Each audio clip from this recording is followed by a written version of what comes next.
تم لوگ کہتے ہو کہ تم 20 کروڑ ہو اور 25 کروڑ ہو اور اس کے ساتھ تم بھک منگے ہو، ہر حکومت کے سامنے کاسے گدائی لے کر چلے جاتے ہو، کہتے ہو کہ روٹی کپڑا مکان چاہیے، کہتے ہو کہ ملازمت چاہیے، کہتے ہو کہ تعلیم چاہیے، کہتے ہو کہ ترقی چاہیے۔ تم نے دنیا کو ترقی دی تھی، تم نے دنیا کو تعلیم دی۔ جتنے فسادات ان کے دور میں نہیں ہوئے تھے، 1947 کے بعد 25,000 فسادات اس ملک میں ہو چکے ہیں، اور ایسے بھیانک فسادات ہوئے ہیں جمشید پور اور راوڑ کیلا سے لے کر میرٹھ اور مراد آباد تک اور بنگال سے بمبئی تک ایسے بھیانک فسادات ہوئے ہیں جن میں گاجر و مولی کی طرح انسانوں کو کاٹ کاٹ کے کھیتوں میں پھینکا گیا۔ تم درندے کیوں بن گئے؟ اس ملک کو جنگل بناؤ گے؟ کیا انگریز کو لوگ یاد کرنا شروع کر دیں گے کہ وہی بہتر تھا؟ اچھا تھا کہ وہ نہ جاتا، وہ گیا تو اس ملک میں درندے باہر نکل آئے، بھیڑیے باہر نکل آئے، سانپ و بچھو باہر نکل آئے۔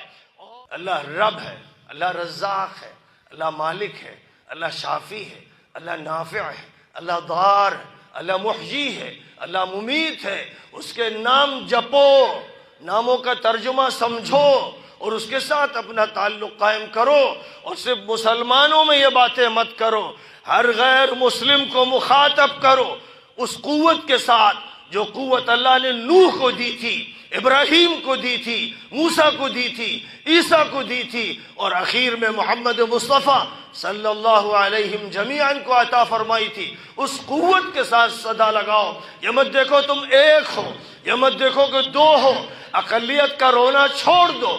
اللہ کے انبیاء نے کبھی اقلیت کو رونا نہیں رویا، اور اللہ کے انبیاء اور ان کے متبعین نے وقت کی طاقت والوں سے، وقت کے صاحب اقتدار لوگوں سے کبھی بھیک نہیں مانگی۔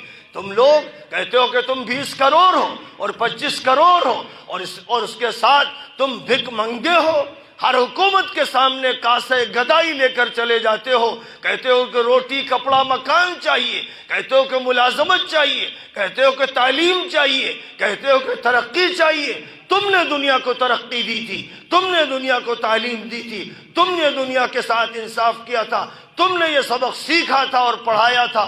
اقرأ بسم ربک الذی خلق، پڑھو اپنے پروردگار کے نام سے جس نے پیدا کیا۔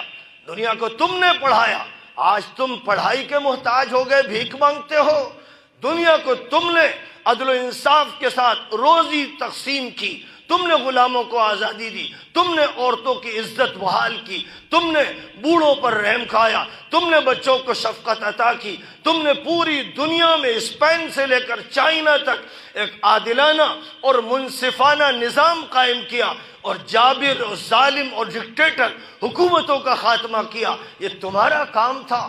آخر یہ کیا ہوا؟ تم پر کون سی بلا آئی، کون سی وبا آئی، کون سا عذاب آیا کہ تم گھٹتے گھٹتے شودروں سے بدتر ہو گئے؟ یہ وہ صورتحال ہے جس سے مسلمان دوچار ہے۔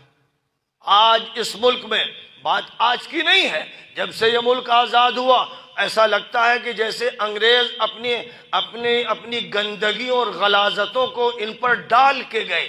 جتنے فسادات ان کے دور میں نہیں ہوئے تھے، 1947 کے بعد 25,000 فسادات اس ملک میں ہو چکے ہیں، اور ایسے بھیانک فسادات ہوئے ہیں جمشید پور اور راوڑ کیلا سے لے کر میرٹھ اور مراد آباد تک اور بنگال سے بمبئی تک ایسے بھیانک فسادات ہوئے ہیں جن میں گاجر و مولی کی طرح انسانوں کو کاٹ کاٹ کے کھیتوں میں پھینکا گیا، جس کا تذکرہ مولانا ابو الحسن علی میاں ندوی نے، مولانا منظور نعمانی نے اپنی تحریروں میں فرمایا، اور خود جا کر جمشید پور میں یہ منظر دیکھا، اور پھر پیام انسانیت اور مقام انسانیت کے نام سے تقریریں شروع ہوئی، ہندوؤں کو اور مسلمانوں کو جمع کیا گیا اور ان کو انسانیت یاد دلائی گئی کہ انسانوں، آخر تم نے انسانیت کو کیوں فراموش کر دیا؟ تم درندے کیوں بن گئے؟ اس ملک کو جنگل بناؤ گے؟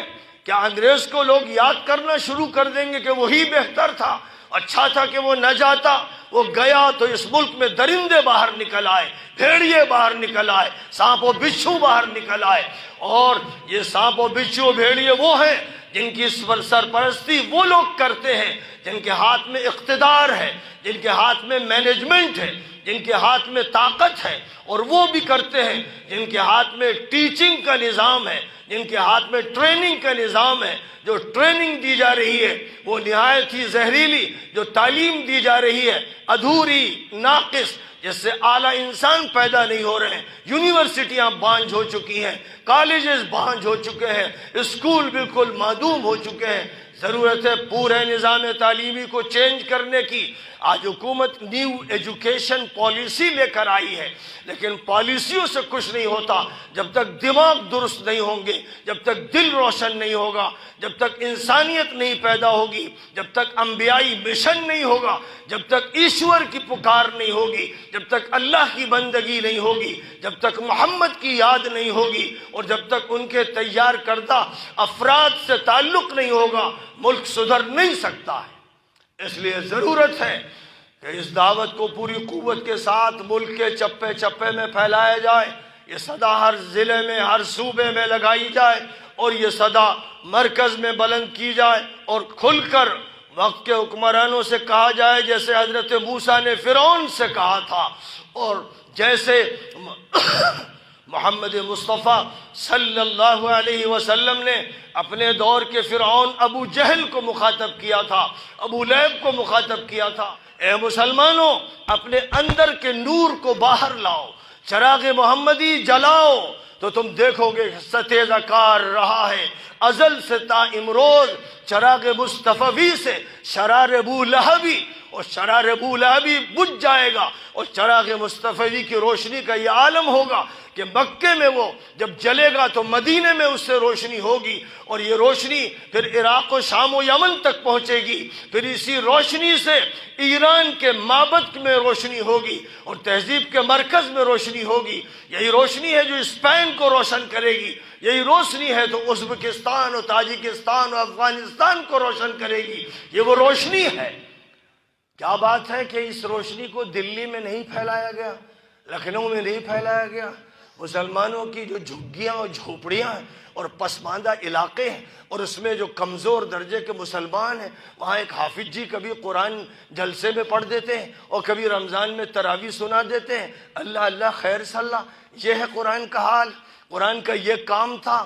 اللہ نے فرمایا فَذَكِّرْ بِالْقُرْآنِ مَنْ يَخَافُ وَعِيدٍ، قرآن کے ذریعے نصیحت کرو ہر وہ انسان جس میں شعور بیدار ہے، ہر وہ انسان جو ایشور اللہ اور لاڈ اور گاڈ کا تصور رکھتا ہے اور اس کا خوف رکھتا ہے، قرآن کے ذریعے سے اس کو خطاب کرو، قرآن کے ذریعے اس کو نصیحت کرو، تو دیکھو گے کیا ماجرا ہوتا ہے، دیکھو گے اللہ کی تجلیوں کو، دیکھو گے جبرائیل کی آمد کو، دیکھو گے فرشتوں کے پروں کو، اس وقت تم معجزے کی حقیقت دیکھو گے۔